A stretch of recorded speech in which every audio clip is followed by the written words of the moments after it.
Friday the 25th of April, 1986. A beautiful spring day for the 43,000 inhabitants of Pripyat in the Ukraine. A day that will remain forever engraved in their memory.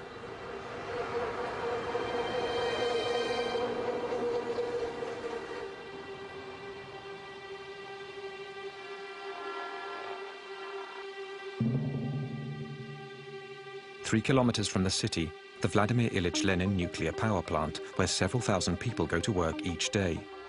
Tonight, the 176 employees of Block 4 have been ordered to carry out a test on a self-fueling system of the reactor, something that could save energy.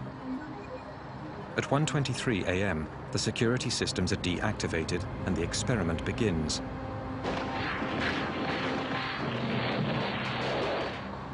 A series of detonations go off in the core of the reactor.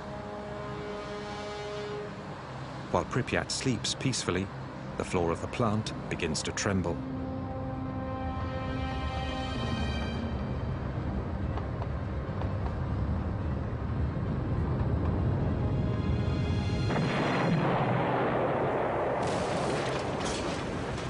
The 1,200-ton cover of the reactor suddenly blasts into the air. An ultra-powerful stream of radioactive vapor releases uranium and graphite over hundreds of meters around the plant. From the gaping hole, a spray of fire charged with radioactive particles in fusion shoots 1,000 meters into the sky. There were a lot of colors, and they were really bright, orange, red, sky blue, colors like blood, a rainbow. It was beautiful. The most serious nuclear accident in history has just taken place. During the night, early in the morning, I got the call around 5 a.m. I was told there's been some accident at the Chernobyl nuclear plant.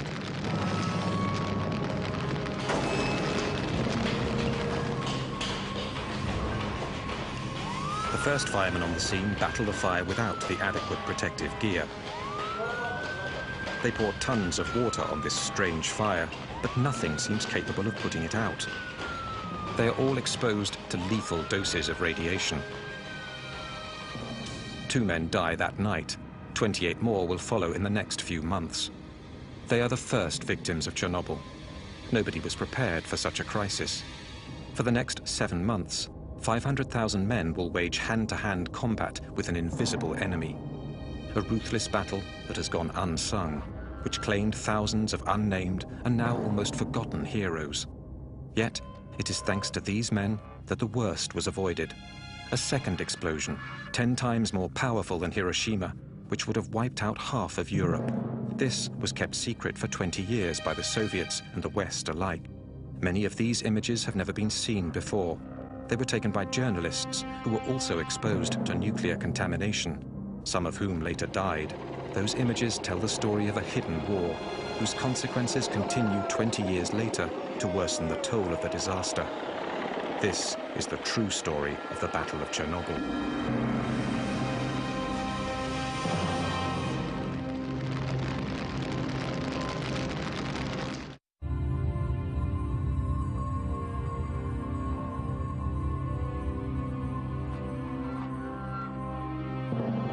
By early morning, the clouds are already being contaminated by the radioactive column rising 1,000 meters into the sky.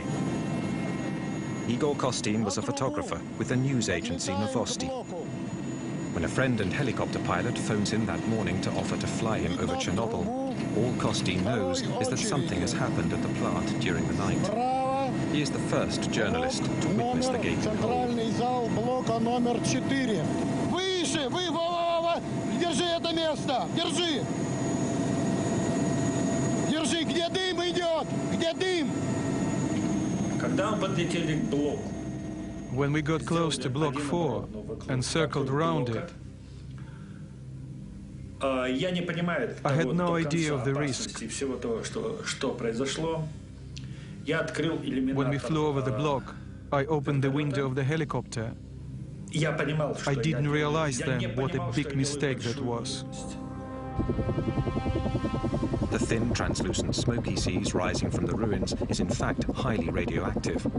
Costin is one of the few Chernobyl reporters on the scene in the early hours of the accident to have survived serious exposure to radiation.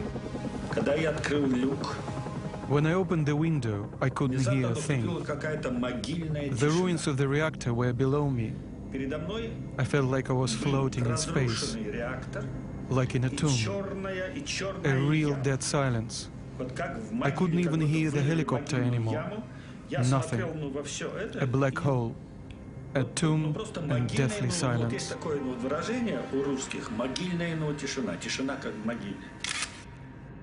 This is the first picture ever taken of the breach. All my equipment jumped after a minute. I couldn't understand what was going on. I thought my batteries were dead. I only managed to take a dozen photos.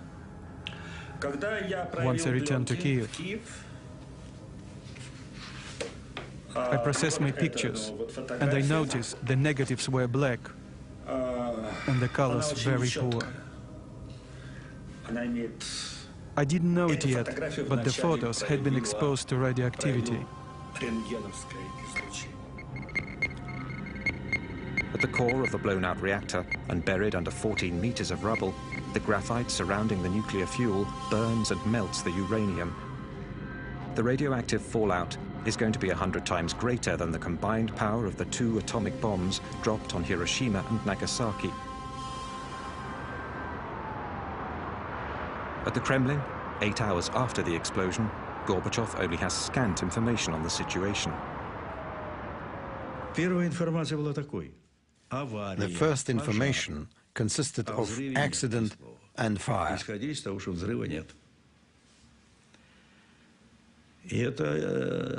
Not a word about an explosion.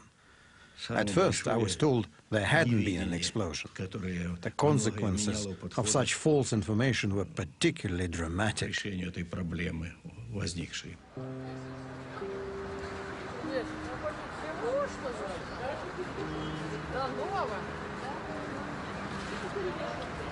For Pripyat's 43,000 inhabitants, life goes on as usual. They know nothing of the disaster 3 kilometers away. The information we got was that everything was sound, including the reactor. When I asked the academician Alexandrov, he told me the reactor was absolutely safe. It could even be set up on a red square. It wouldn't be any different than a samovar, like putting a kettle on red square.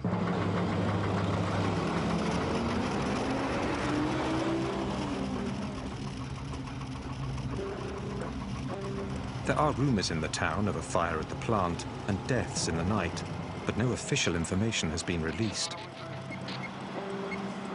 The white flashes on these images are the results of radioactivity on the film. People in the streets hardly blink an eye at the masked soldiers scattered throughout the city.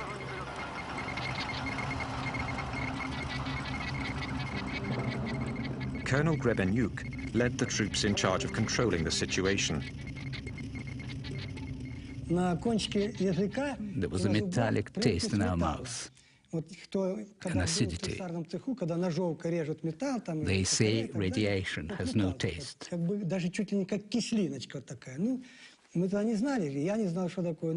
was only later we realized it was the taste of radioactive iodine.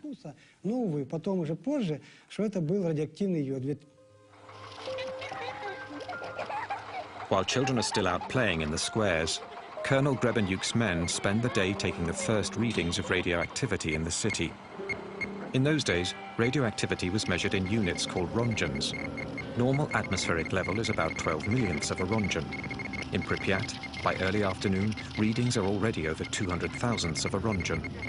In other words, 15,000 times higher than usual. By the evening, the level has shot up to 600,000 times above normal. Boulevard Lenin, 200. Boulevard Ukraina, 250 millirongens. And that night, 7 rongens. My subordinates were starting to wonder if the machines were working properly or was someone lying to us.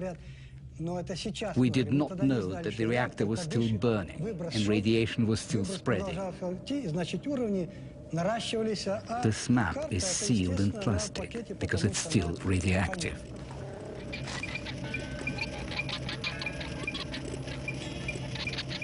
It's thought that a human being can absorb up to 2 rongens per year without being affected.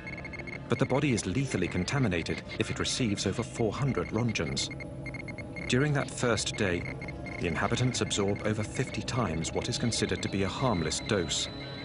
Such a pace, they would have received a lethal dose in 4 days. To understand what is going on, the colonel sends a patrol to take the first readings at the base of the plant.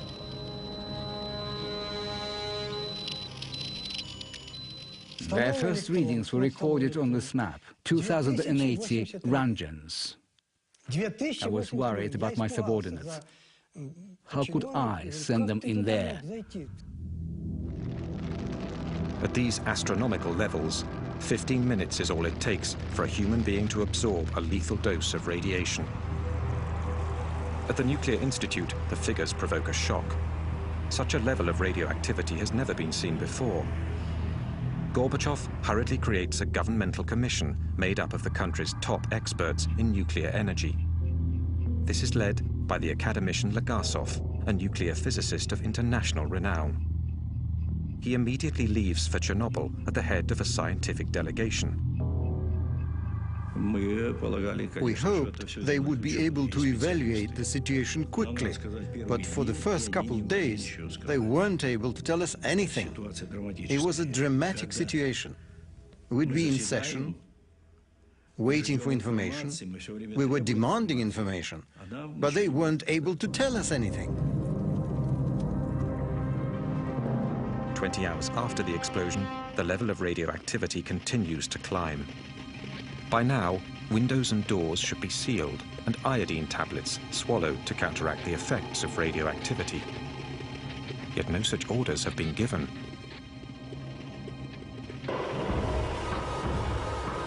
Despite rising tensions in the city, the population has still not been informed of the situation. Yulia Marchenko was only 5 at the time. She lived in Pripyat with her family. Her father worked at the plant. My parents took me to the daycare center, like usual. Everything was absolutely normal. My father already knew there'd been an accident, but no precautions had been taken yet. 30 hours after the explosion, the first security measures are enforced. More than 1,000 buses have arrived. At 2 p.m., the army announces the city is to be completely evacuated. Я помню, что в садике нам давали таблетки. Это йодинистый калий. I remember the teachers at the kindergarten gave us iodine pills. Then parents came to pick up their kids. Everyone was running around, but they weren't panicking. Такая суета. Не было вот общей какой-то такой вот паники. We thought we were only going to be gone for 3 days.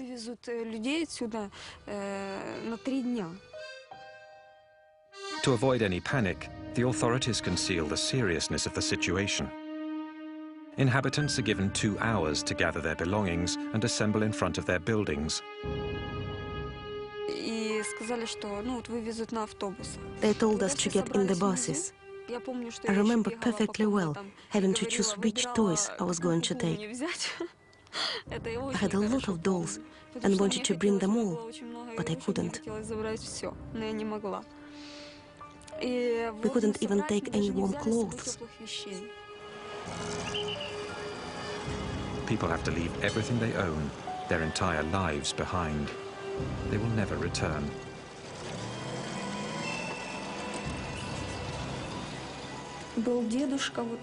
One old man didn't want to go. He stayed behind. They found his body a few weeks later.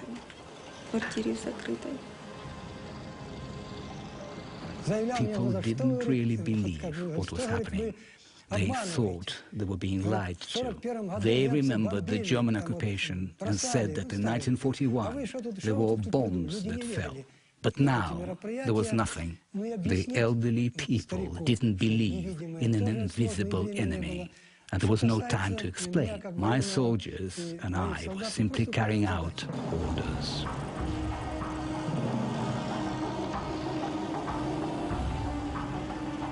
In 3.5 hours, 43,000 people are evacuated tearfully but peacefully.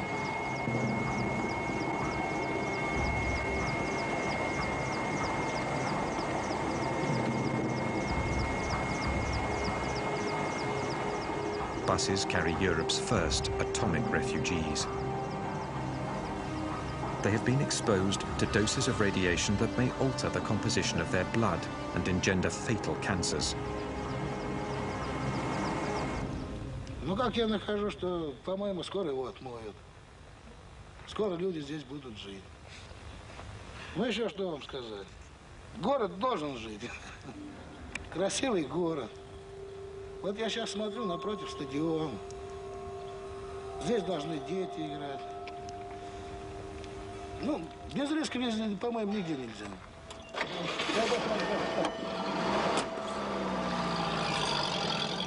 48 hours after the disaster, the only people left in the ghost town are the military personnel and members of the scientific delegation, headquartered at the Pripyat Hotel. As if unaware of the danger, they eat, sleep, and work right on the premises. These were upstanding people, specialists. I couldn't believe they would do something irresponsible or suicidal. No, it meant they'd underestimated the situation. The old criteria were no good anymore. There have been nuclear accidents before, in our country as well as in the US, but that information had been kept secret. There'd never been an accident of this scope. They even thought the reactor would be back in service by May or June. Meanwhile, clouds filled with radioactive particles are being blown north by the wind. Between the 26th and the 27th of April, they drift over 1,000 kilometers above Russia, then over Belarus and the Baltics. On the 28th, they hit Sweden, where the rise of radioactivity is detected near one of their nuclear power plants. Soon after, television news alerts the population. Radioactive dust from Chernobyl rains down on Stockholm. The authorities send a squadron of fighter planes to take readings in the clouds. The level of radioactivity suggests there's been a major accident somewhere. 60 hours after the disaster, still no official word has been reported outside of the Soviet Union. The Swedish Minister of Energy phoned me on the Monday, and I was in my office in Vienna, and she told me that they had measured very much increased radioactivity near our power plant in Forsmark in the east of Sweden, and they had concluded that it must have come from abroad. Did we know anything about it, was her question. And we said that no, we did not, but we are ready to contact others, and we contact the Poles. They didn't have any nuclear power plant, but if there was anything else that could have happened there, and we contacted the Russians, of course. What has happened? An explosion? A radioactive cloud? Serious contamination? It was Sweden that alerted us. 3 days after the accident, while Gorbachev is still trying to gather data, American and European spy satellites turn to the Soviet Union and discover the ruins of the Ukrainian plant. The smoke wafting from the gaping hole shows up clearly in thermal vision. In the evening of that Monday, the 28th it would be, we had a message from Mr. Petrosian, who was the head of Atomic Energy Commission in Russia, in which he told us about the accident.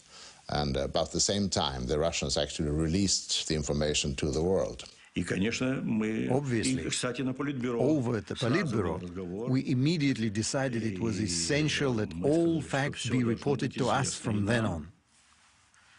So I called on the KGB. I told them to follow everything that was happening over there and to report the conversations the scientists were having. I told them to report all of that information back, to me, personally. It has taken over 48 hours to get accurate information about the disaster. 2 days during which the 43,000 inhabitants of Pripyat are exposed to contamination. The crisis continues to grow. At the bottom of the destroyed reactor, 1,200 tons of white-hot magma continue to burn at over 3,000 degrees, sending liters of radioactive gas and dust into the atmosphere. The whole of Europe is at the mercy of the winds.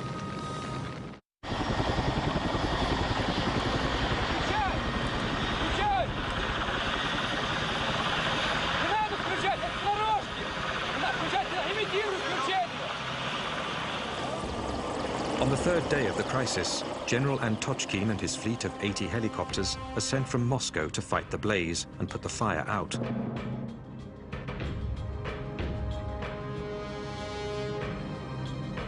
When he arrives, the general flies 200 meters above the blown-out reactor.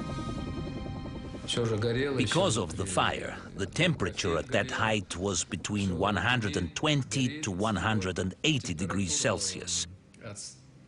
Our dosimeter, the instrument for measuring radiation, only went up to 500 Röntgens. The needle was going crazy. It was completely off the scale. I think there were at least 1,000 Röntgens at a height of 200 meters. Even at that altitude, a half hour of exposure could be lethal.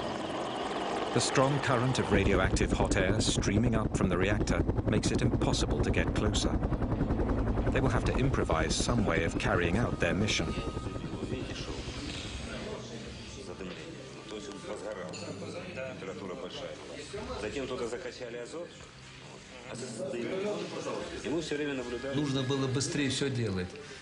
Something needed to be done as quickly as possible. Put out the fire and seal up the reactor to be able to get close enough to do other work. It also needed to be closed up to stop the radioactive dust from spreading. It was getting blown off by the wind. We really needed to act fast. A gigantic ballet begins. Top pilots have been rushed back from the Afghan front to fly helicopters carrying soldiers who will toss 80-kilo sandbags into the blaze with their bare hands. They hope to smother the fire by filling the reactor with tons of sand and boric acid, which neutralizes radiation. The first day, 110 sorties. The next, 300. The radiation level above the reactor is over 3,500 Röntgens, almost 9 times the lethal dose. Some of the pilots make up to 33 flights in a single day. Each time they went, they received 5 or 6 Röntgens. If they were slow, it was even more. After throwing 6, 7, 8 bags, they were drenched in sweat from the heat. After a few missions, my soldiers would go wash up and eat. After a while, they'd start throwing up.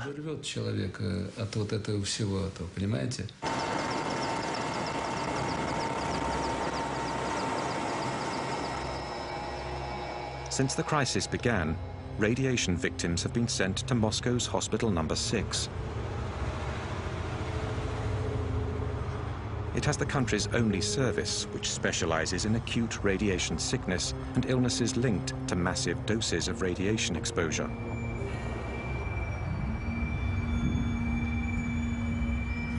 The initial symptoms of radiation sickness, vomiting, nausea and diarrhea, are followed by a latency period. It's only later that much more fatal symptoms appear, such as deterioration of bone marrow and horrible burns that eat flesh down to the bone. When they arrived at the clinic, it was very hard, psychologically speaking. They came straight from the airport. Almost all of them were young. They arrived during the latency period. They felt fine. They were all dressed alike, wearing the same pajamas. They were making jokes. But we already knew that a lot of them were going to die. 27 of them died quite quickly.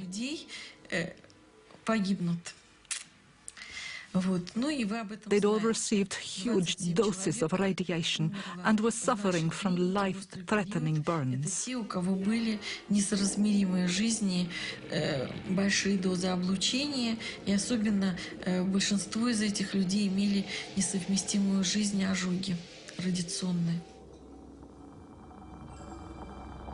For 15 years, only the first victims will be acknowledged by the authorities.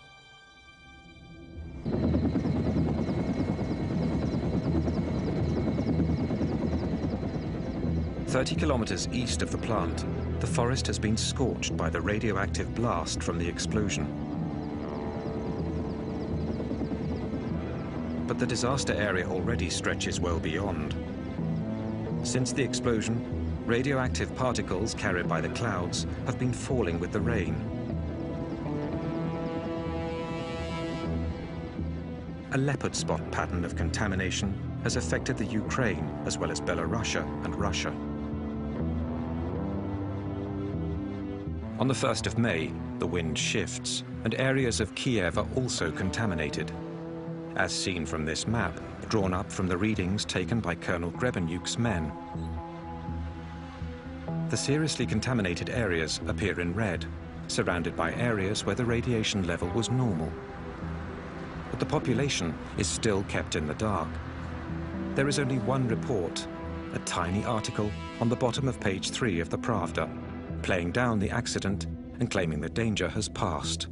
The roof was caving in, and there we were acting as if nothing was happening. By going ahead with the May Day festivities, it was like the country refused to acknowledge the situation. That was the second phase in the huge Chernobyl disaster. 6 days after the accident, despite radiation levels several thousand times higher than normal, authorities encourage people to participate in May Day celebrations, even in areas they know to be seriously contaminated. I watched the May Day 1986 festivities with my own eyes. I was there and I witnessed it, the parade of death. It was a parade of death. Those were terrible deaths.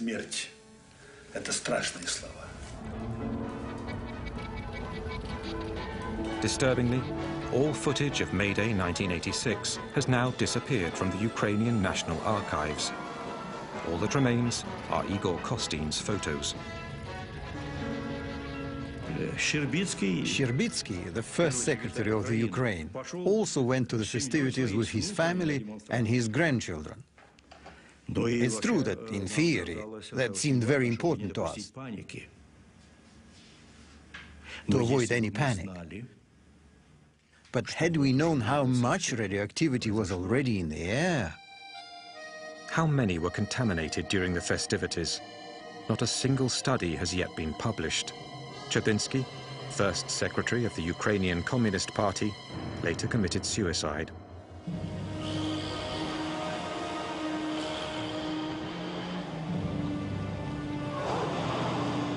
One week after the explosion, the exodus continues. The inhabitants of the city of Chernobyl, 7 kilometers from the plant, are evacuated. So are all the villages within a 30-kilometer radius around the plant. 130,000 people are moved, many of whom have already been dangerously contaminated.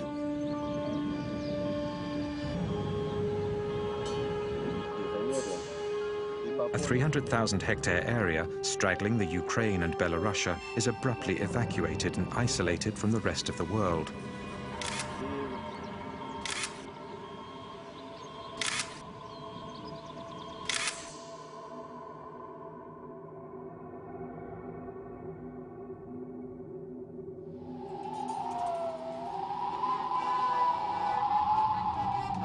A vast region uprooted, an entire culture ripped from its land, a world wiped out in a few days' time by an invisible enemy.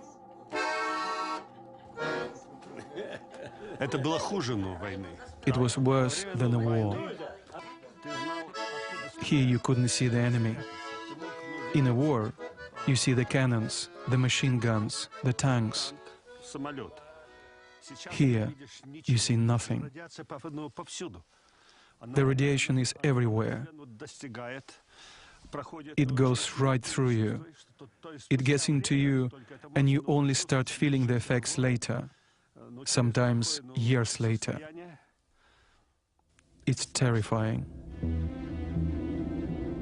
Meanwhile, the radioactive cloud continues to drift over Europe. It floats over Bavaria and northern Italy.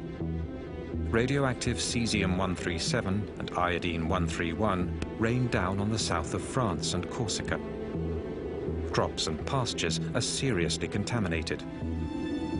While French authorities deny its presence, the cloud reaches Great Britain and spreads into Greece.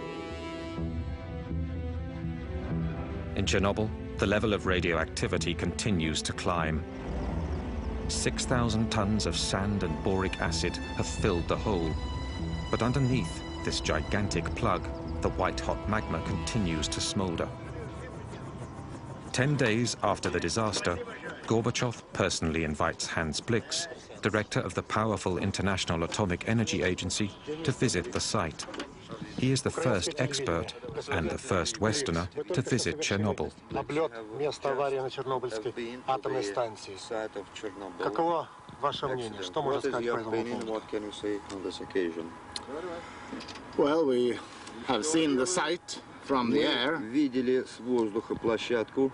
And we have seen that a little smoke is still coming up from the damaged plant.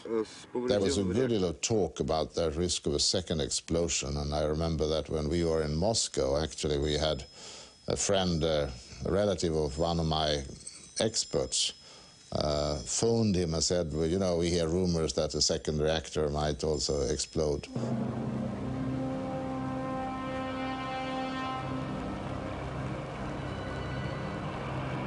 At the bottom of the reactor, 195 tons of nuclear fuel are still burning, giving off incredible heat that is gradually melting the sand. On the surface of the plug, cracks begin to appear. Once we plugged up the hole, the temperature started to rise. We were afraid because it could have caused another explosion. It was terrifying. Scientists came to take readings. They were very worried. They were afraid the critical temperature would be reached and it would set off a second explosion. That would have been a terrible tragedy.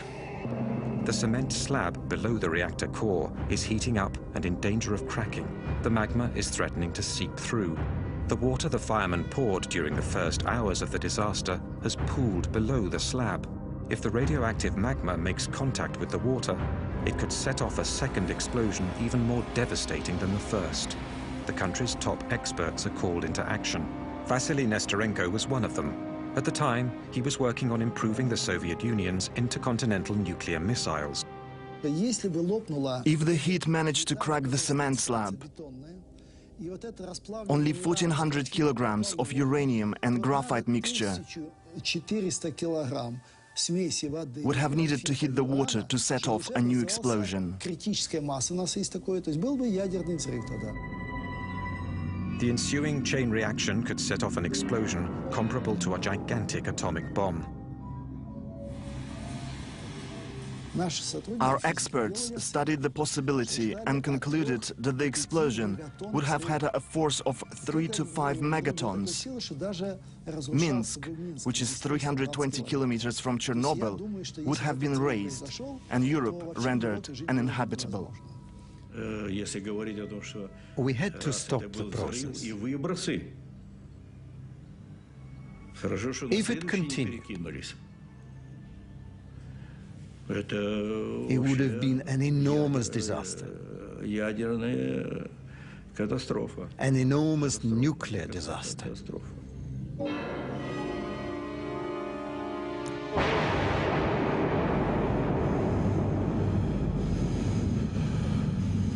This second explosion would have been accompanied by a terrible shockwave and a massive rise in radioactivity that would have claimed thousands of lives in a matter of hours.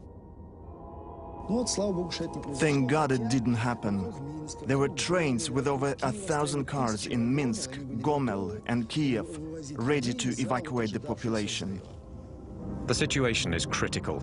In Moscow, the State Commission decrees 2 emergency measures. First, send in a battalion of firemen to drain the water from under the reactor. They will later be declared national heroes, but will suffer from radiation sickness the rest of their lives. Second, seal the breach more effectively to bring the temperature down once and for all.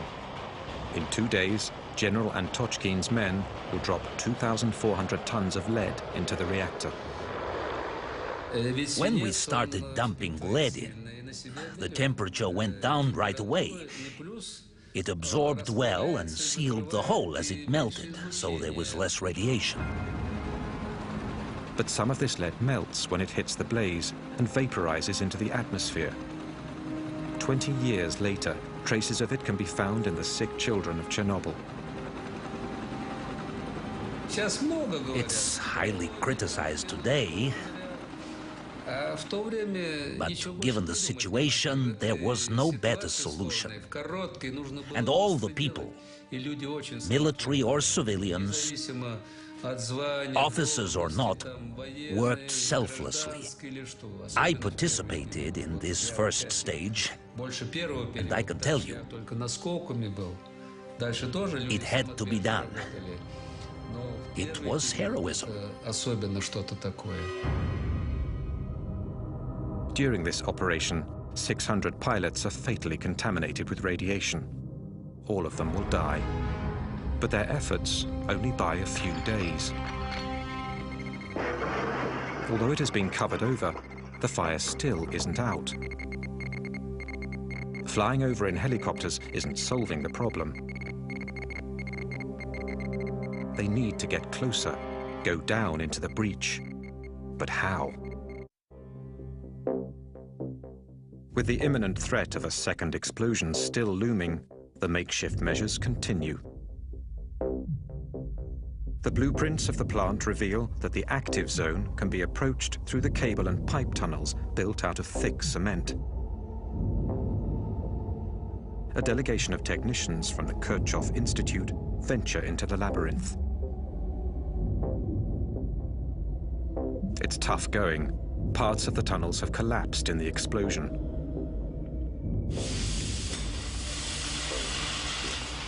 They pierce through the shell of the 4th reactor with a blowtorch and stick their radioactivity detectors and thermometers in, along with cameras. The result is terrifying. The radiation levels are astronomical, and their worst fears are confirmed. The white-hot magma has cracked the cement slab and seeped into the empty basin. It is now threatening to sink even further. There was a 5 to 10% risk of explosion. We drained the water from under the reactor, but something absolutely had to be done. Something had to be put underneath the reactor to keep the magma from seeping down. Something had to keep it from falling in. Nothing is stopping the magma from seeping even deeper into the sandy subsoil. And beneath the reactor lies a huge stretch aquifer that supplies the entire country with water.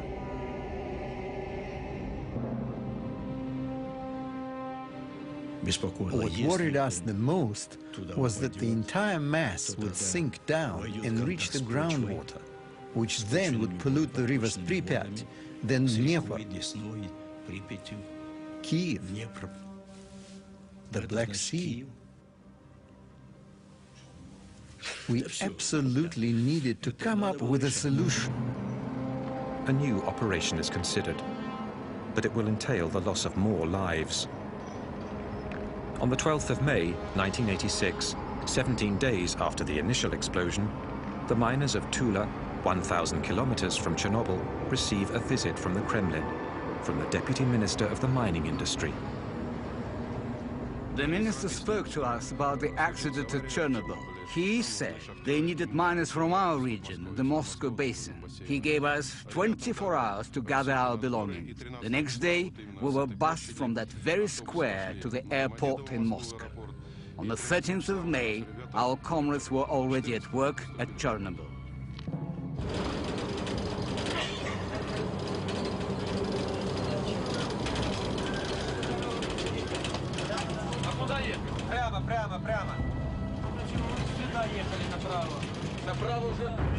Their mission? To approach the reactor through what is now the only possible path, underground.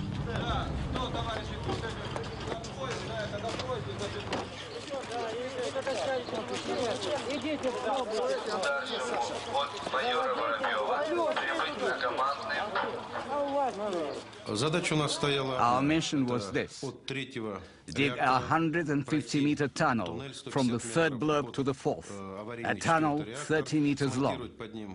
Then dig a room 30 meters long and 30 meters wide to hold a refrigeration device for cooling down the reactor.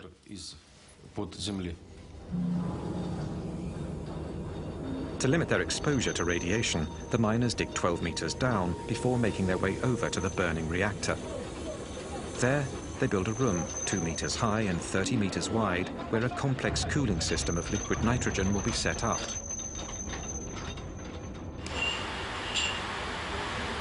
Тебе говорили, что нужен вентиляционный рукав. Ты меня слышишь?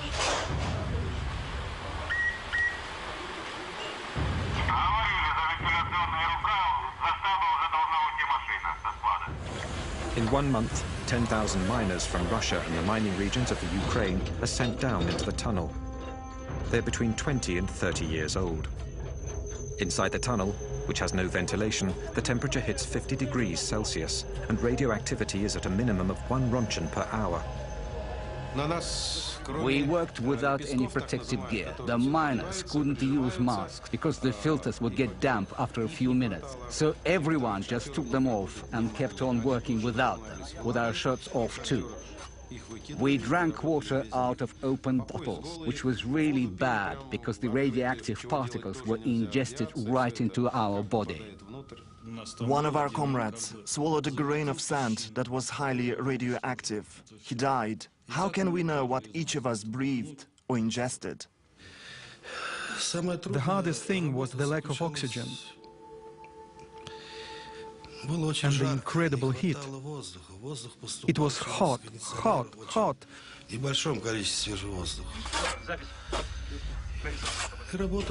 And we had to work really fast, at a crazy pace, faster and faster. That was the hardest. Go, go, go. Battalions of 30 miners relay each other every 3 hours, 24 hours a day. In 1 month and 4 days, they dig a 150-meter tunnel, a job that in a mine would have normally taken 3 months. The most dangerous places were not underground. There wasn't as much radiation below the reactor. But as soon as we came up, we had to run even faster.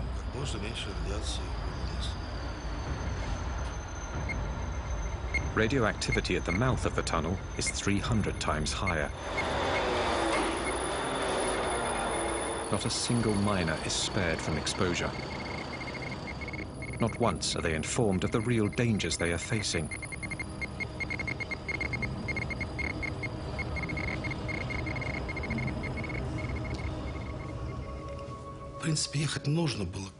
Someone had to go and do it. Us or someone else. We did our duty. Should we have done it? It's too late to judge. I don't regret anything.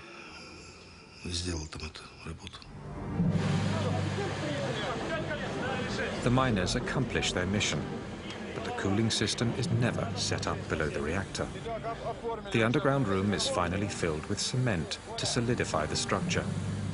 The official position is that each miner received 30 to 60 rontgens, but survivors claim they received up to 5 times that amount. It is estimated that a fourth of these men died before the age of 40.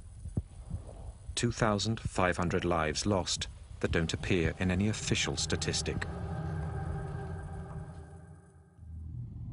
While the miners are still digging below the reactor, Hans Blix, with Soviet authorities, organizes a press conference in Moscow. Let me say that on behalf of the IAEA, we have expressed profound regret at the tragic accident, the loss of lives, and the damage which has been caused. We have now agreed with the Soviet authorities to come to Vienna for a post-accident analysis. In front of 500 journalists from all over the world, he announces an international conference that will be held in Vienna, where the Soviets have agreed to share all their data on the disaster. To analyze the accident. The most important effect of the press conference was that the Russian people felt that we can believe these guys. They were used to having a government that they didn't believe one word in, and accidents and disasters were usually suppressed. They didn't inform about them. So what they'd heard about this was just kept them worried that it might be even worse. It was bad enough, to be sure.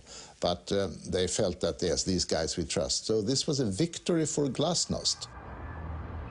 The Soviets agreed to cooperate fully with the West, an historic change that begins an era of openness which became known as glasnost, a political victory for Gorbachev, who sorely needs it.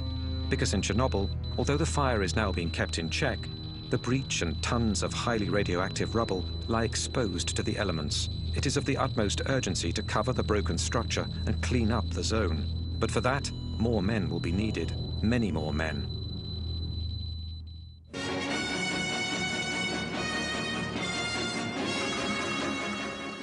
Добрый вечер, товарищи.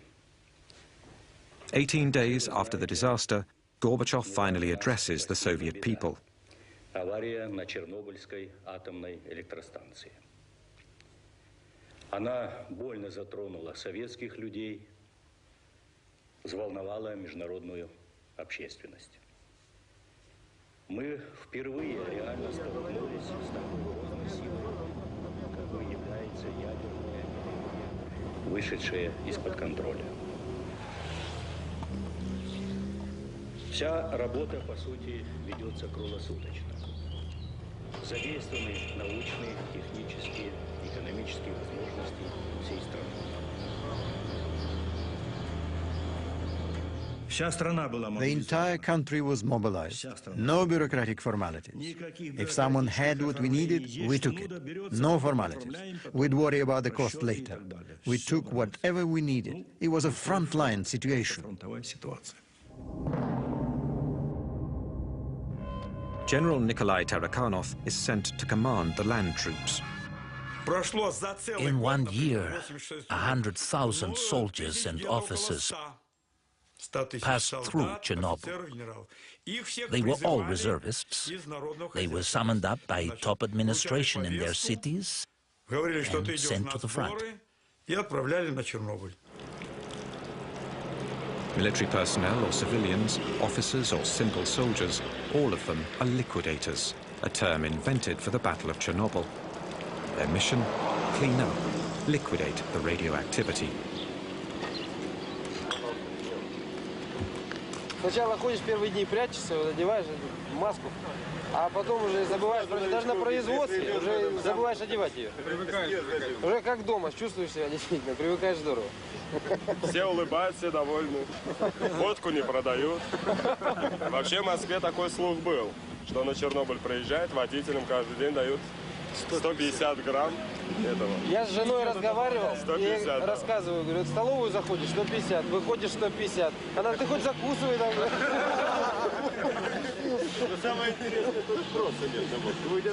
Igor Kostin was one of 5 war reporters authorized by the Kremlin to cover the battle.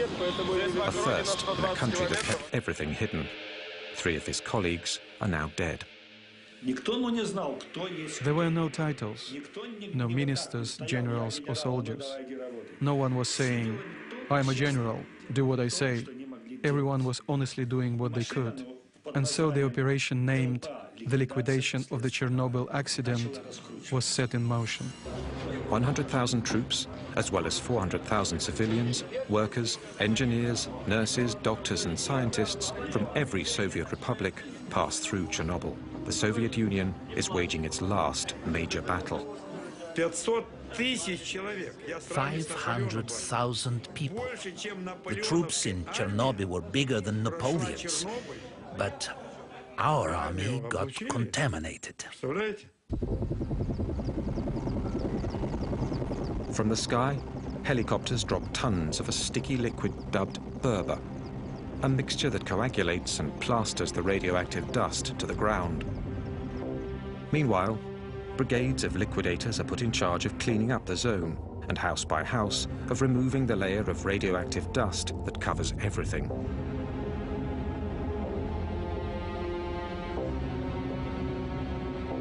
Создавались специальные бригады охотников. Special hunting squads were formed. They patrolled the countryside and forest with rifles, killing cats and dogs.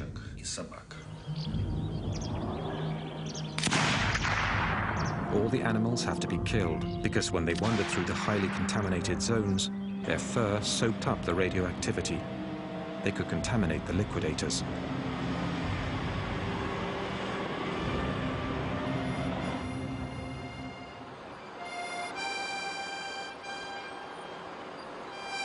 The last villages with people still remaining in the zone are evacuated. The houses are knocked down one by one and buried.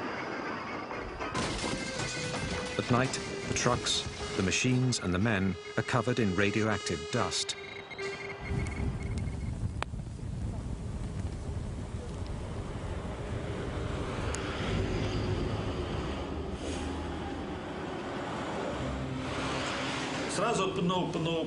We would wash 5 or 6 times in the shower. We helped each other. We used a hemp glove and the roughest soap available. Хорошая мочалка и самое суровое хозяйственное мыло, которое стирает белье солдатское. Там много очень. We scrubbed away. Голова, все тело по 5-3 раза, пока уже не устаешь. We put on new clothes, then we ate. We ate really well there, because you need to keep your strength up to fight the ionizing radiation. Ionizing radiation seeks out the weak spots in your body. Организм должен быть очень крепкий. Очень крепкий. И ионизирующее излучение. That's where it finds a way in and knocks you out. И туда стреляет.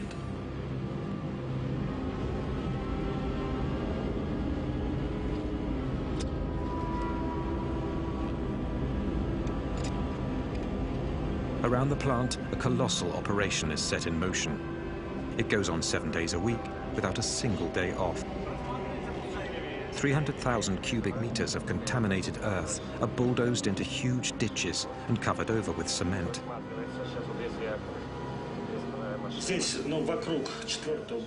This spot, around the 4th reactor, is where the most dangerous missions of the zone took place.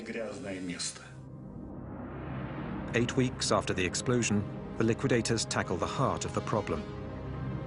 In order to neutralize the toxic waste for the long term and prevent it from spreading even more, the entire blown-out reactor has to be isolated. Lev Bolchakov was one of the engineers who designed the enormous structure that would entirely cover the 4th reactor. A sarcophagus of steel and concrete, 170 meters long and 66 meters high. It was one of a kind, a unique project. No one had ever built such a structure in a zone this radioactive. You could only work a few minutes at a time. That had never been done before.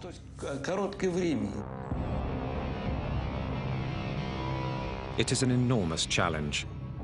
How do you build a monumental structure in a place where humans can work for only a few minutes, or even just seconds at a time? This utterly new situation will require more improvisation from the liquidators and put more lives at risk.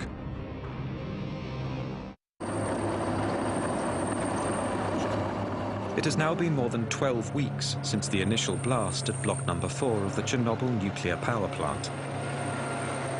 To stop the deadly contamination, the final attack is launched.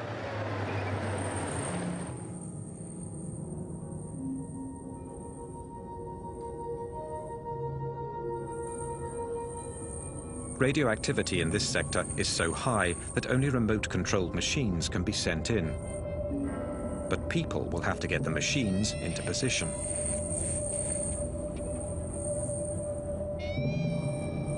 Workers can only stay a few minutes without receiving a fatal dose of radiation. With each second, their lives are more and more threatened. Here's one of the armored vehicles. It looks primitive, but we had to build them ourselves. We lined the cabs entirely with lead to protect our soldiers from the radiation as best we could.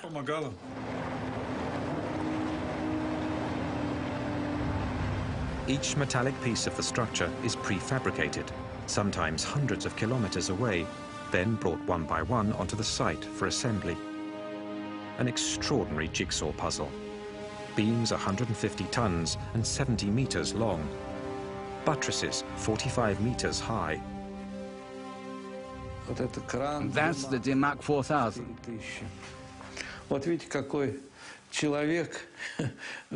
Look at the size of this crane. We couldn't work very long on the side, and there was no room for error. The slightest miscalculation, and it would have been impossible to fit it all together.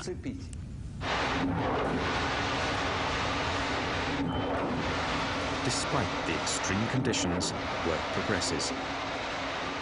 100,000 cubic meters of cement are used to make the structure.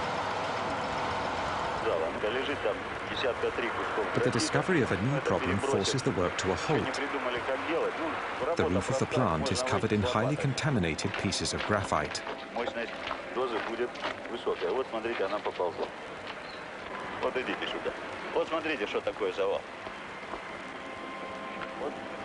Вот здесь, в том месте, где мы стоим, сейчас 10 рентген.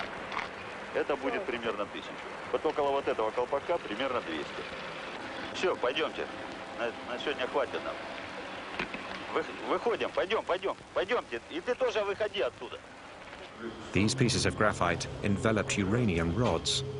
They've been blown from the reactor during the explosion.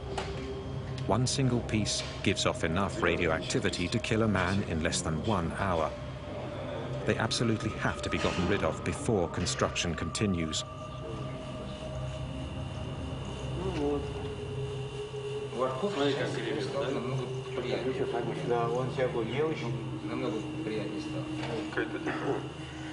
Там очень большие уровни радиоактивного излучения, поэтому туда подойти крайне тяжело.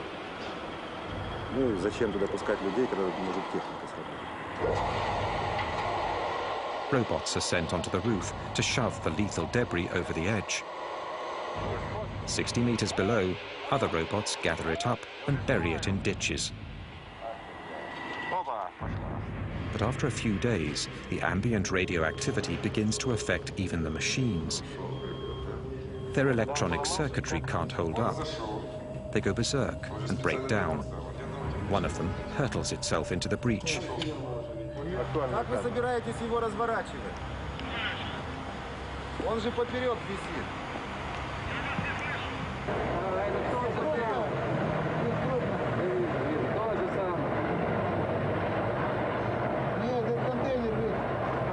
On the roof, robotic machines are no longer an option. Men will have to replace them. Russian soldiers nicknamed bio-robots for the occasion. This battalion of young reservists is preparing to go up onto the roof of the third reactor for the first time. They're between 20 and 30 years old, all of them reservists called to the front for the most dangerous and deadly battle of Chernobyl. No human has ever worked in zones as radioactive as this. General Nikolai Tarakanov is in command of the operation and personally oversees every detail. down to the hand-sewn lead suits that every soldier is forced to make the night before the attack.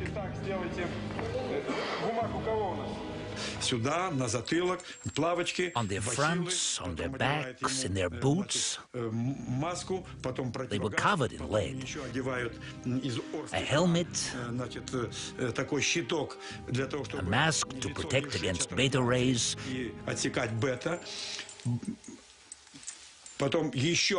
and a special apron. Double layers of protection on the hands. The whole uniform weighed 26 to 30 kilos.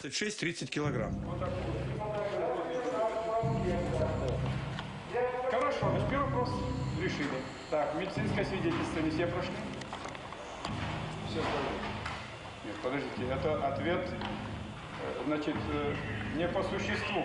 Анализ крови, правильно? Значит, я вам действительно, товарищи, говорю, мы проводили 2 дня назад эксперимент с научным центром. Офицеры ходили туда вместе со мной. Понятно? Значит, страшного, конечно, ничего там нет. Это ясно. Сегодня состоялось решение и правительственных. Они тоже идут туда же? Obviously, some people didn't want to go, but they had to. They were reservists. They had to go. For me, there was no question. I had to go do my duty. Who was going to do it for me? Who was going to clean up this disaster and stop the spread of radioactivity all over the world? Somebody had to do it. 2.5 weeks of hell. But hell only lasted 2 to 3 minutes for each soldier, or sometimes even just 40 seconds when the level was too high. We were careful to calculate out the time to save as many lives as possible.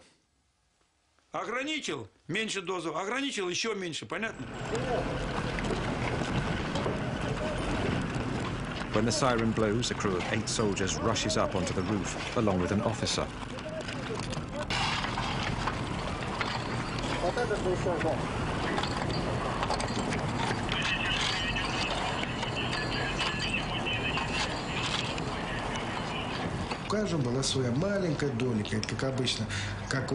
We were like ants. Just as some were finishing their task, others would immediately take their place. Everyone did their job, no matter how small it was. And that's how, together, we were able to fight the radioactivity. For 10 days, a new crew of biorobots climbs on the roof every 10 minutes. According to military personnel, 3,500 people participate in the cleanup. Some, like Igor Kostin and Konstantin Fedotov, went up on the roof 5 times.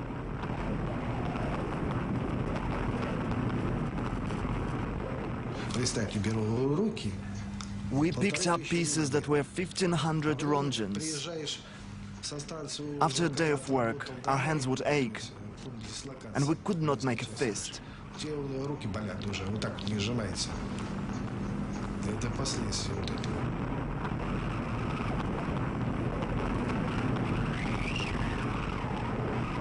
The first time I went up on the roof, I was struck by the mystical feeling there. It was like being on another planet. The whole thing was covered in radioactive waste. My hands were shaking. I didn't know what world I was in, and I started snapping photos.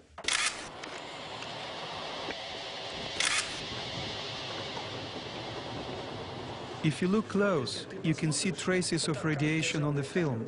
I was holding the camera like this, and it was coming up from the ground, like that. Your eyes hurt, and there was a metal taste in your mouth. Those are the 2 things you felt. And once you felt that, you knew you had gotten more than your dose. You couldn't feel your teeth up there. your mouth was full of this lead taste. Ты не чувствовал, что ты кость по кости идет. На зубах у меня был свинец. Плюм был. Вот. You went like this, but you couldn't hear anything. Ты не слышал этого. Everything was covered in lead.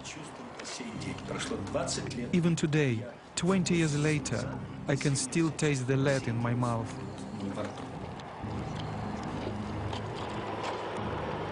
Thousands of them will discover that this peculiar taste means an invisible enemy is attacking. As the biorobots are sacrificing their lives on the roof of the plant, the cleanup continues throughout the 30-kilometer zone, 24 hours a day, rain or shine.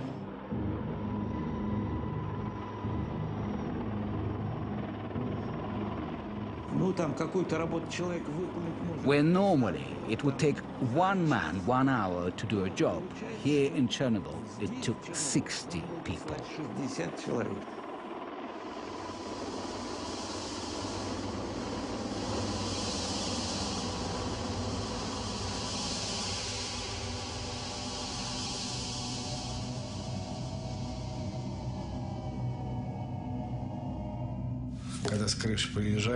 When we came down off the roof, it felt like our blood had been sucked dry by vampires. We were drained. We could not move. Some people would have nosebleeds. The firemen were right there. If someone's nose started bleeding, they got sent to the hospital. If we collapsed, we got sent home. But we wanted to hold out.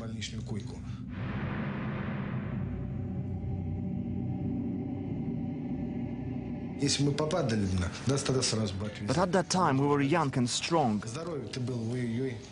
Our health is shot. We've lost everything.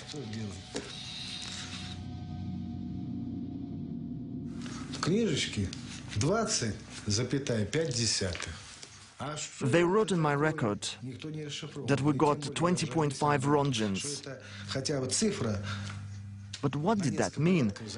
That number was several times lower than the actual dose.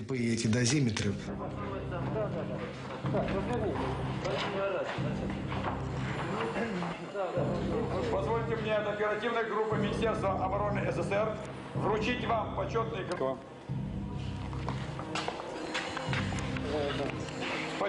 As a reward, each soldier receives a liquidator certificate from the army and a 100-ruble bonus, the equivalent today of about $100 US.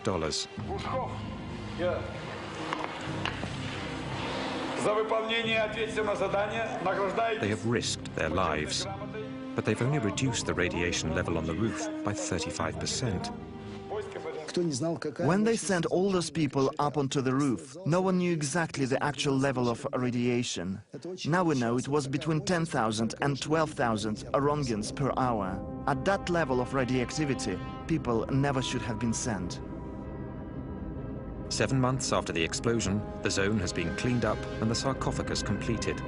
500,000 people, military and civilians, have participated in the operation. I told the commission that for having confronted such levels of radioactivity, having cleaned up all that graphite and having accomplished such heroic tasks, our soldiers needed something symbolic, like putting up our flag.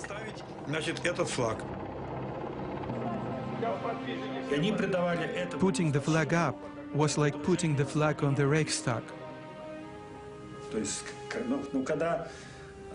When the Red Army conquered fascism,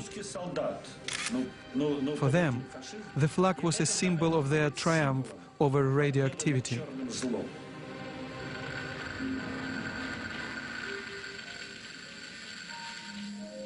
Each team of liquidators celebrates the end of the operation in their own way. Bocharov and his men etch their names onto the final metal piece to go up on top of the sarcophagus.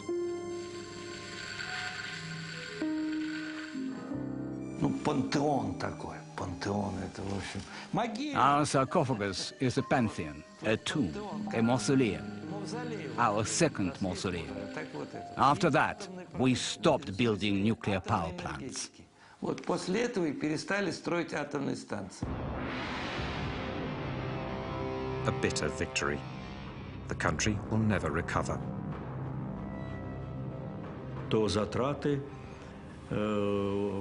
It cost us 18 billion rubles. At that time, a ruble was worth $1. 18 billion. That's huge. And if you consider that shortly after the price of oil collapsed, you can imagine the trouble our country and perestroika were up against.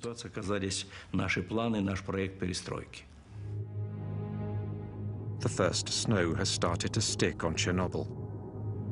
For the authorities, this proves the sarcophagus is airtight, at least for 30 years, or so they predict. The liquidators have gone home. Reactors 1, 2, and 3 are back up and running. The First Battle of Chernobyl has ended in a victory that heralded the end of the USSR.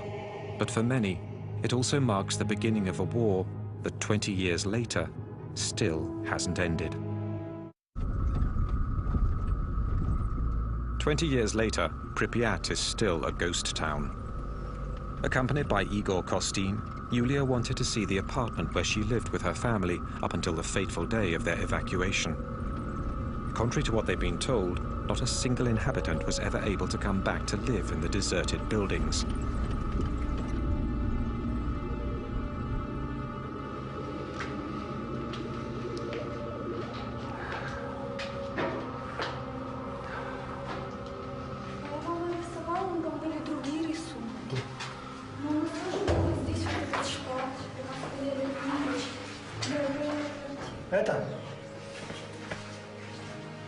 Потрогай стену, раз ты пришла к себе домой.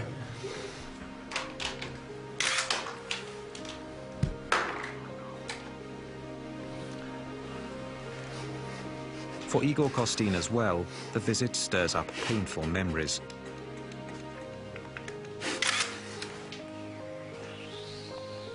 He was fatally exposed to radiation during the 7 months he spent covering the battle. Since then, he's had to be hospitalized for over 2 months each year. Новую энергию в завтрашний день. Родина, как никто, был больше дает энергию человеку. Это твоя родина, твоя земля сейчас впитала все мощное, что только мы можем быть отсюда.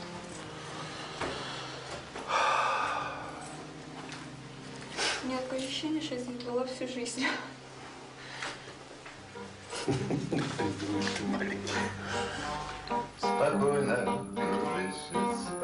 For the hundreds of thousands of atomic refugees, as for the hundreds of thousands of veterans from the Battle of Chernobyl, the fight against their invisible enemy hasn't let up. Everyone who went to Chernobyl is still suffering from the radioactivity their bodies absorbed. In the months following the accident, the liquidators flooded into hospitals all over the Soviet Union. 20 years later, those who are still alive continue to frequent Hospital Number 6. They're all victims of what specialists have since named the Chernobyl syndrome.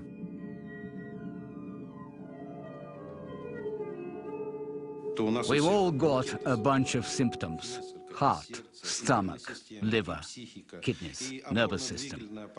Our whole bodies were radically upset by the metabolic changes caused by radiation and chemical exposure.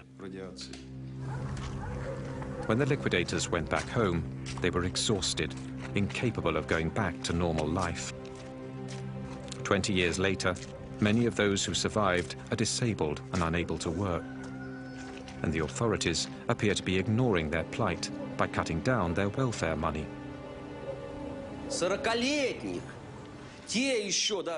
The veterans of the war in Afghanistan are still alive, while we are slowly wasting away. I have written a poem about this.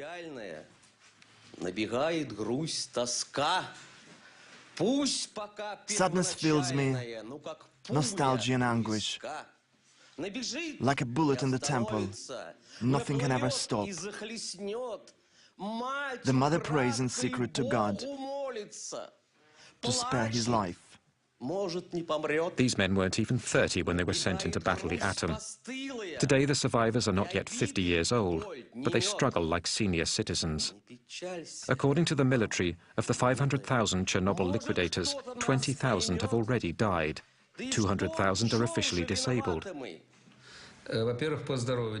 You don't know how long you have to live, or what disease is going to kill you. You don't know what effects it will have on your children, if you have any. We know all that, and we know the invisible enemy is eating away inside of us like a worm. For us, the war continues, and little by little, we're slipping away from this world.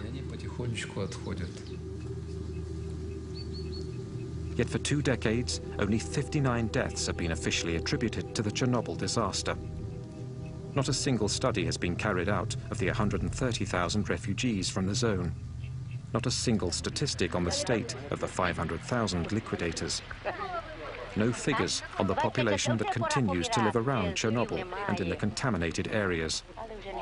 The real amount of radiation these people were exposed to has never been revealed to them. 6-0, да? Це вже підвищується. Вчора була 5 і 7, а сьогодні вже 6-0. Степень тобі одинаково може бути. Да? Плюс-мінус. Плюс-мінус. Це не таке страшне. Слухайте, до скількох страшне? До скількох? Ну, кажіть правду. До скількох страшне? До скількох? До 20. A deputy of the Supreme Soviet discovered the systematic cover-up of the true consequences of Chernobyl when the Soviet Empire dissolved in 1991.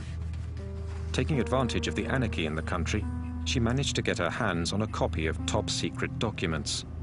600 pages of a report to the Central Committee, written while the Battle of Chernobyl was still raging. When I read these documents, I discovered everything happened differently. I realized just how huge a lie the party leaders told. A decree number 12 stated that on the 12th of May 1986, 10,198 people had already been hospitalized. 345 showed signs of radio lesions. Yet at the same time, they were telling us everything was fine, that it was nothing serious, and I realized the scope of the lies. According to Allah, another passage reveals that authorities had arbitrarily changed the standards, multiplying by 5 what was considered the acceptable dose of radiation for the human body. When they raised the standard, suddenly people were miraculously cured. They were released from the hospital and sent home. It was criminal. The tendency to manipulate the numbers was not unique to the Soviets. In late August 1986, the first international conference assessing Chernobyl took place behind closed doors. It was presided over by Hans Blix. No journalists or outside observers were admitted into the amphitheater. The Russian delegation was led by Legasov, the man who'd been in charge of the governmental commission during the Battle of Chernobyl. When we put him in charge of preparing the report for the IAEA, we gave him the duty of reporting everything. He came up with a very detailed report that put everybody in a state of shock. Legasov spoke for 3 hours. His report concluded that in the decades to come, about 40,000 deaths from cancer caused by Chernobyl were to be expected. The Western world refused flat out to accept this estimate, which spurred a genuine East-West negotiation. These are theoretical calculations based upon the Hiroshima model, that you say that if you have a certain radioactivity, you know from Hiroshima that the long-term effect was so and so many would die from it. And if you then increase it by tenfold, you assume that it will be tenfold. Well, that's the calculation. This is not, I think, this is not empiric. There again, the figures were surprisingly flexible. By the end of the conference, people were no longer talking about 40,000, but rather of 4,000 probable deaths. Nearly 20 years later, in September 2005, this figure became the official death toll of the disaster. The staunchest opponents to the Soviets' policy of transparency were the French, who went as far as to deny that the radioactive cloud passed over their country. Est-ce qu'on a constaté quelque chose au-dessus de la France? Non, parce que les vents ne vont pas dans cette direction-là. Les vents tournent dans le sens inverse des aiguilles d'une montre. Il n'y a pas lieu du tout de s'inquiéter. C'est sans aucun danger pour la santé publique. 20 years later, in France, and especially in Corsica, cases of thyroid cancer of the same nature and severity as those around Chernobyl are being reported. The most dangerous element that came out of the Chernobyl reactor wasn't cesium or plutonium, but lies. The lie of 86, that's what I call it. A lie that was propagated like the radioactivity throughout the whole country and the entire world. On the 27th of April 1988, the second anniversary of the disaster, Legasov, who'd worked so hard to unveil the entire truth, decided to put an end to his life.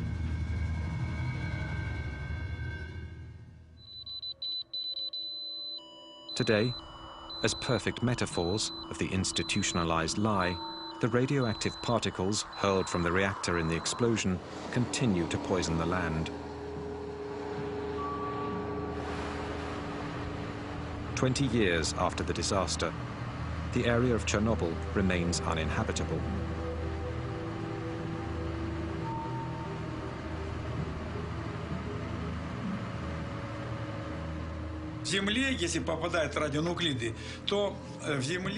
In 5 years, the radionuclides sink 5 centimeters into the contaminated soil. So, 20 years later, they're 20 centimeters under the ground. They continue to contaminate all the plants. To clean it up, we'd need to remove 20 centimeters of soil and seal it underground in burial sites. And that's too big of a job to do. It's impossible.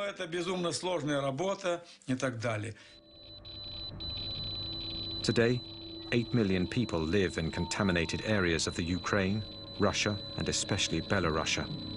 For 20 years, they've lived off the radioactive food that continues to contaminate them little by little. This issue, raised in 1986 by the Soviet delegation at the Vienna conference, has been systematically ignored. And yet, 1,152 children were treated for thyroid cancer between 1986 and 2002 at a specialized center in Minsk. How many in other cities? No global statistics have yet been made public. One doctor, Yuri Bandayevsky, has been studying illnesses among the populations in the contaminated areas ever since the disaster.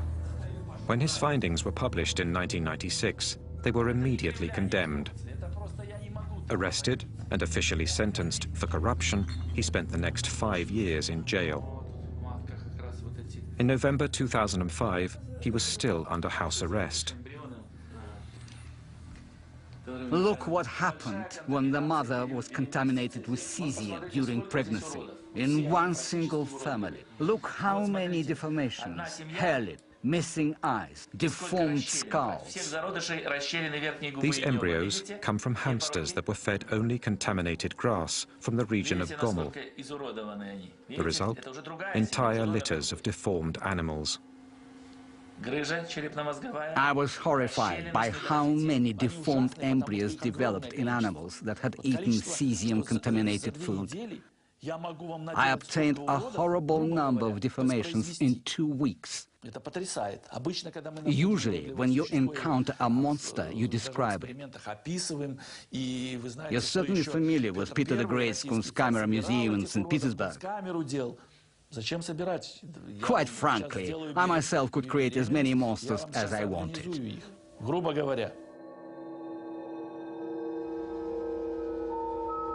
There's been no official study of genetic mutations stemming from Chernobyl. Yet despite the thousands of miscarriages and abortions that took place following the disaster, there seems to be hundreds of children who suffer the effects of radiation. The deformations we see among these children are similar to those of Bandayevsky's hamsters. In Belarus, 300,000 children are currently suffering the consequences of contamination.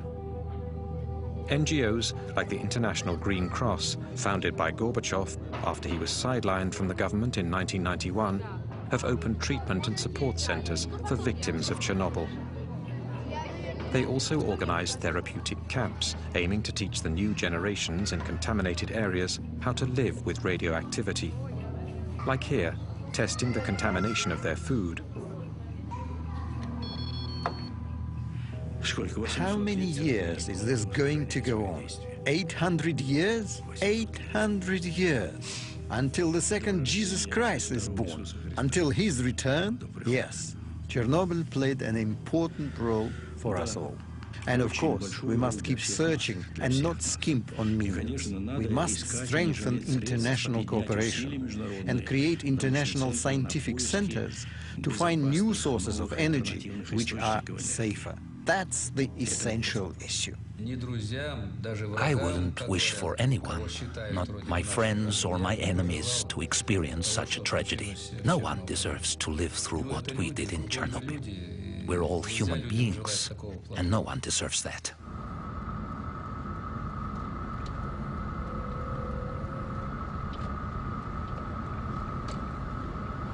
In the heart of the zone, 10 kilometers from the nuclear power plant, and hidden in the forest, lies Chernobyl 2. 20 years ago, no one could get near this huge military radar. Moscow's hidden eye meant to spot American missiles. The fact it was put out of service after the explosion tallies with what the Chernobyl accident seemed to foreshadow. Using weapons is a terrible thing, and nuclear weapons are even worse. Chernobyl was an accident involving one single reactor, a limited accident, whose consequences are still with us. We've had 2 bombs, Hiroshima and Nagasaki. There again, the consequences are still being felt today. Chernobyl showed us the true nature of nuclear energy in human hands. We'd calculated that our most powerful missile, the SS-18, was as powerful as 100 Chernobyls. The SS-18 was the warhead the Americans feared the most, and we had 2,700 of them. And these were the missiles we'd intended for the Americans. 2,700. Imagine the destruction. Mr. Gorbachev was probably right in saying that Chernobyl was a big illustration of radioactivity let loose. And in this sense, suggested to people more vividly that we ought to do away with the nuclear weapons. A year and a half after Chernobyl, Gorbachev retired all nuclear warheads with a range of 500 to 5,000 kilometers. 10 years later, the Total Nuclear Test Ban Treaty was ratified by the entire world, with the exception of India. Chernobyl marked the beginning of disarmament for the world's greatest nuclear rivals. Chernobyl convinced everyone. Soviets and Americans alike realized once and for all the magnitude of the atomic volcanoes our countries were sitting upon. Not just our 2 countries, but the entire world. The entire world. Yet 20 years later, the Chernobyl disaster and its lessons seem to be fading from memory. Meanwhile, beneath the aging sarcophagus of reactor number 4, the poison remains deadly. Since 2001, the 3 Chernobyl reactors have been shut down once and for all. But 20 years after the explosion, a dosimeter flies off the chart at the base of the sarcophagus. High levels of radioactivity, 100 times above normal, are still contaminating the plant's surroundings. The structure has been weakened by rain and erosion. Since its construction, 3,000 liquidators have been watching over it, trying to ward off damage. We built the sarcophagus to last 30 years, thinking that 30 years after the explosion, we could build a new sarcophagus without people having to run because of high radiation levels. 20 years have gone by and nothing's been done yet, and it's urgent that it gets replaced. But the Ukraine doesn't have any more money. Neither do we. A new sarcophagus is underway, but its construction is already 10 years behind schedule. It is a structure 108 meters high, meant entirely to cover the first sarcophagus. It will cost $1 billion. An international fund led by Hans Blix has been set up. We still have not put the new sarcophagus on it. It will be ready in a couple of years' time. When that is done, well, then they can, in due course, later on remove the masses of spent fuel or of melted fuel which is there.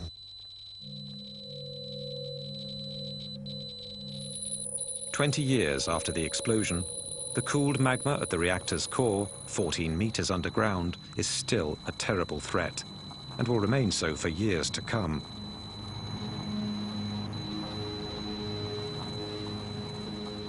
I pray God the sarcophagus never collapses. That would be the worst thing that could happen, because inside there are 100 kilograms of plutonium. 1 microgram is a lethal dose for a human being. That means there is enough plutonium to poison 100 million people. The half-life of plutonium, in other words, the time it takes for half of the plutonium to disappear, is 245,000 years. This is something we could thus consider eternal. There are areas where there will never be life again. Despite this terrible warning, the nuclear disarmament sparked by Chernobyl is clearly coming into question today. If nuclear development for civilian uses is being put forward as a solution to the problems of fossil fuels and global warming, this landscape reminds us that such an option is not without consequences. It requires the greatest caution and clear information on the real risks it presents.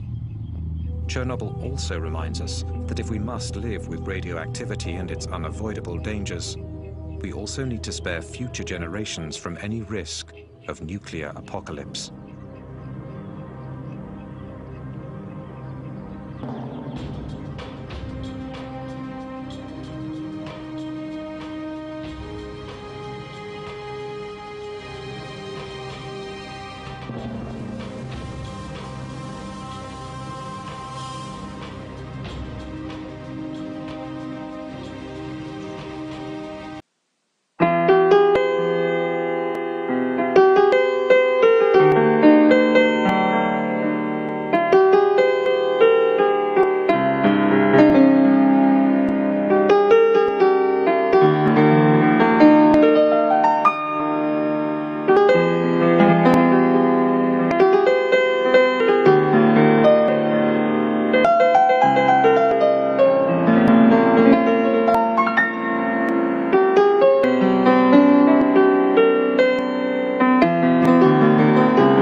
Friday the 25th of April, 1986.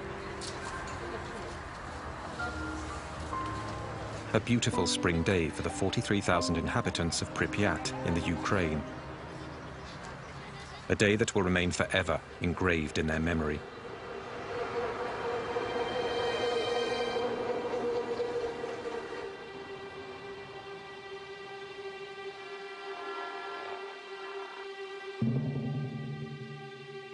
Three kilometers from the city, the Vladimir Ilyich Lenin nuclear power plant, where several thousand people go to work each day. Tonight, the 176 employees of Block 4 have been ordered to carry out a test on a self-fueling system of the reactor, something that could save energy. At 1:23 a.m., the security systems are deactivated and the experiment begins.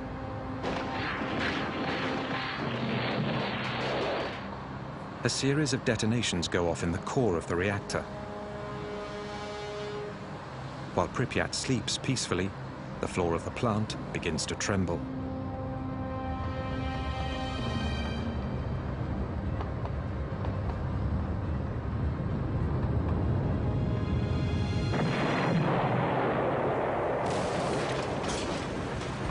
1,200-ton cover of the reactor suddenly blasts into the air. An ultra-powerful stream of radioactive vapor releases uranium and graphite over hundreds of meters around the plant. From the gaping hole, a spray of fire charged with radioactive particles in fusion shoots 1,000 meters into the sky. There were a lot of colors, and they were really bright, orange, red, sky blue, colors like blood, a rainbow.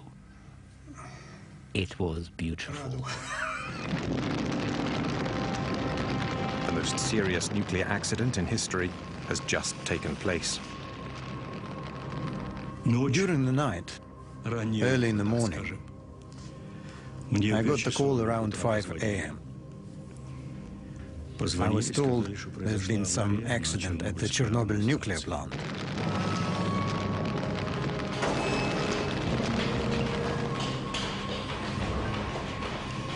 The first firemen on the scene battle the fire without the adequate protective gear.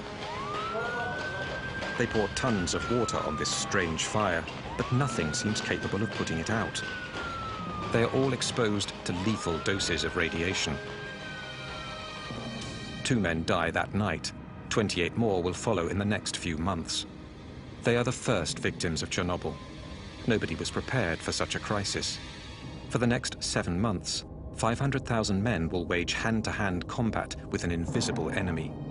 A ruthless battle that has gone unsung, which claimed thousands of unnamed and now almost forgotten heroes. Yet, it is thanks to these men that the worst was avoided. A second explosion, 10 times more powerful than Hiroshima. Teachers at the kindergarten gave us iodine pills.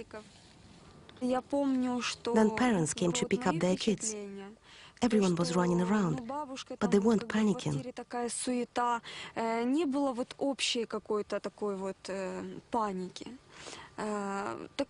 We thought we were only going to be gone for 3 days.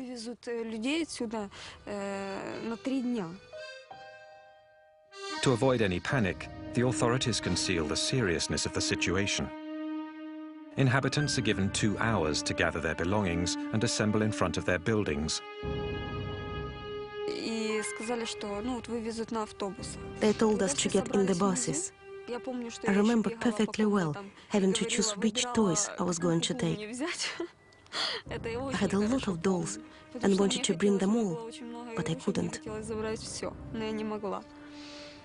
We couldn't even take any warm clothes. People have to leave everything they own, their entire lives behind. They will never return.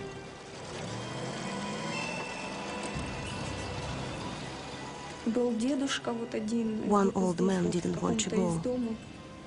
He stayed behind. They found his body a few weeks later.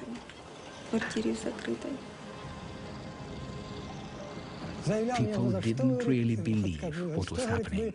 They thought they were being lied to. They remembered the German occupation and said that in 1941 there were bombs that fell. But now there was nothing. The elderly people didn't believe in an invisible enemy. And there was no time to explain. My soldiers and I were simply carrying out orders.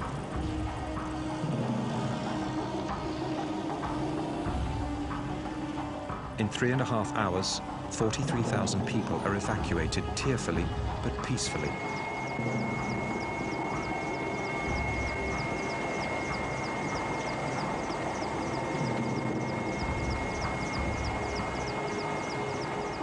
Buses carry Europe's first atomic refugees. They have been exposed to doses of radiation that may alter the composition of their blood and engender fatal cancers. Ну, как я нахожу, что, по-моему, скоро его отмоют. Скоро люди здесь будут жить. Ну, еще что вам сказать? Город должен жить. Красивый город. Вот я сейчас смотрю напротив стадиона. Здесь должны дети играть. Ну, без риска, по-моему, нигде нельзя.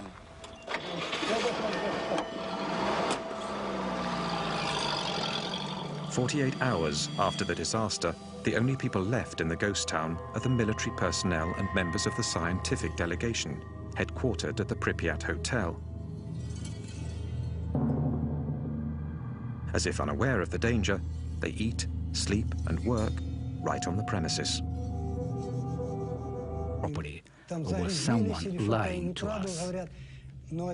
We did not know that the reactor was still burning and radiation was still spreading.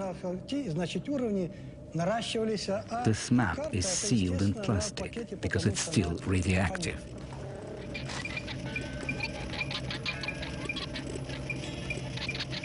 It's thought that a human being can absorb up to 2 rongens per year without being affected. But the body is lethally contaminated if it receives over 400 rongens. During that first day, the inhabitants absorb over 50 times what is considered to be a harmless dose. Such a pace, they would have received a lethal dose in 4 days. To understand what is going on, the colonel sends a patrol to take the first readings at the base of the plant.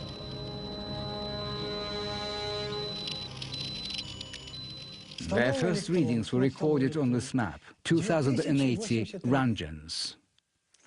I was worried about my subordinates. How could I send them in there? At these astronomical levels, 15 minutes is all it takes for a human being to absorb a lethal dose of radiation. At the Nuclear Institute, the figures provoke a shock.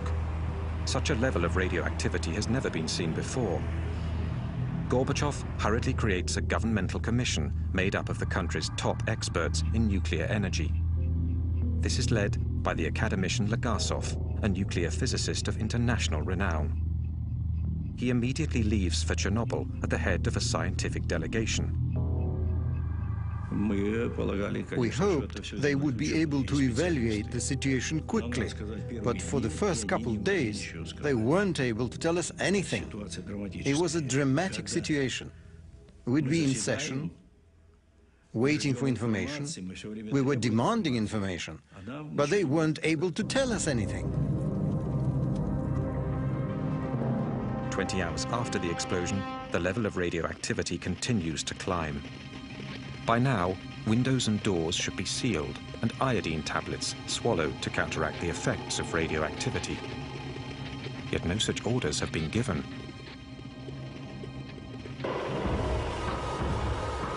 Despite rising tensions in the city, the population has still not been informed of the situation. Yulia Marchenko was only 5 at the time. She lived in Pripyat with her family. Her father worked at the plant. My parents took me to the daycare center, like usual. Everything was absolutely normal. My father already knew there'd been an accident, but no precautions had been taken yet. 30 hours after the explosion, the first security measures are enforced. More than 1,000 buses have arrived. At 2 p.m., the army announces the city is to be completely evacuated. Я помню, что в садике нам давали таблетки. Это йодинистый калий. I remember that times greater than the combined power of the 2 atomic bombs dropped on Hiroshima and Nagasaki. At the Kremlin, 8 hours after the explosion, Gorbachev only has scant information on the situation. The first information consisted of accident and fire.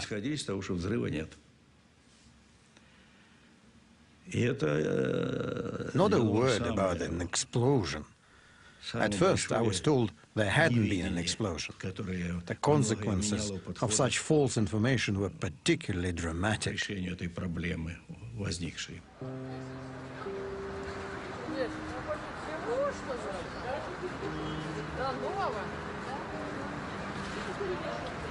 For Pripyat's 43,000 inhabitants, life goes on as usual. They know nothing of the disaster 3 kilometers away. The information we got was that everything was sound, including the reactor. When I asked the academician Alexandrov, he told me the reactor was absolutely safe. It could even be set up on a red square. He wouldn't be any different than a samovar, like putting a kettle on Red Square.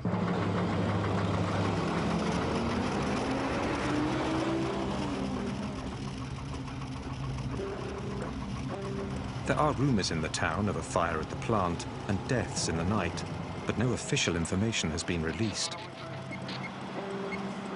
The white flashes on these images are the results of radioactivity on the film. People in the streets hardly blink an eye at the masked soldiers scattered throughout the city.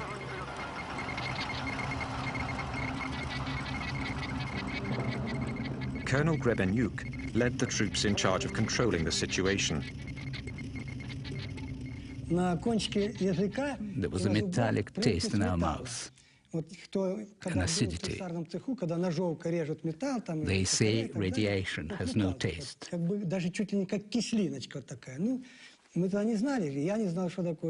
was only later we realized it was the taste of radioactive iodine.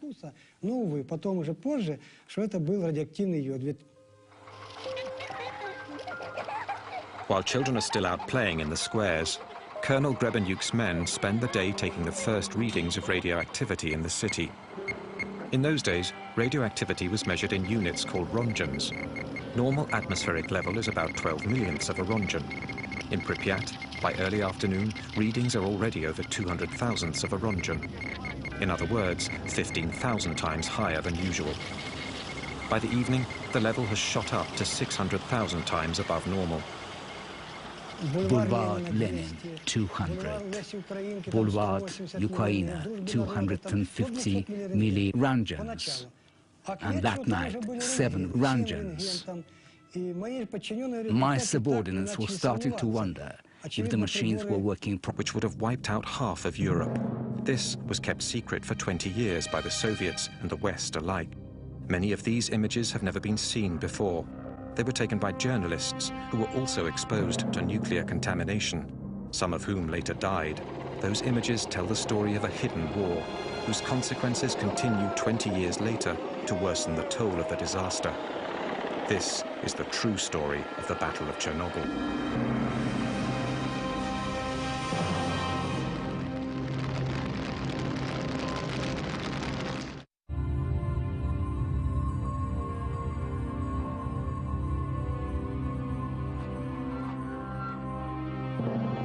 By early morning, the clouds are already being contaminated by the radioactive column rising 1,000 meters into the sky. Igor Kostin was a photographer with the news agency Novosti. When a friend and helicopter pilot phones him that morning to offer to fly him over Chernobyl, all Kostin knows is that something has happened at the plant during the night. He is the first journalist to witness the gaping hole. Держи это место! Держи! Держи! Где дым идет? Где дым? Когда мы подлетели к блоку, when we got close to Block 4 and circled around it, я не понимаю I had no idea of the risk. всего того, что произошло. Я открыл иллюминатор. When we flew over the block, I opened the window of the helicopter. I didn't realize then what a big mistake that was. The thin, translucent smoke he sees rising from the ruins is in fact highly radioactive. Kostin is one of the few Chernobyl reporters on the scene in the early hours of the accident to have survived serious exposure to radiation. When I opened the window, I couldn't hear a thing. The ruins of the reactor were below me. I felt like I was floating in space, like in a tomb, a real dead silence. I couldn't even hear the helicopter anymore. Nothing. A black hole, a tomb and deathly silence.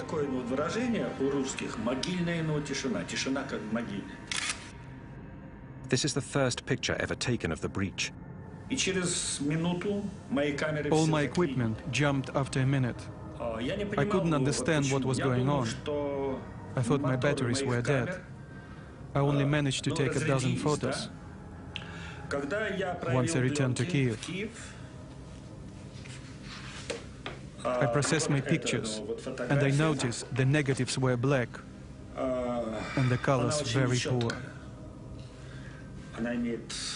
I didn't know it yet, but the photos had been exposed to radioactivity. At the core of the blown-out reactor and buried under 14 meters of rubble, the graphite surrounding the nuclear fuel burns and melts the uranium.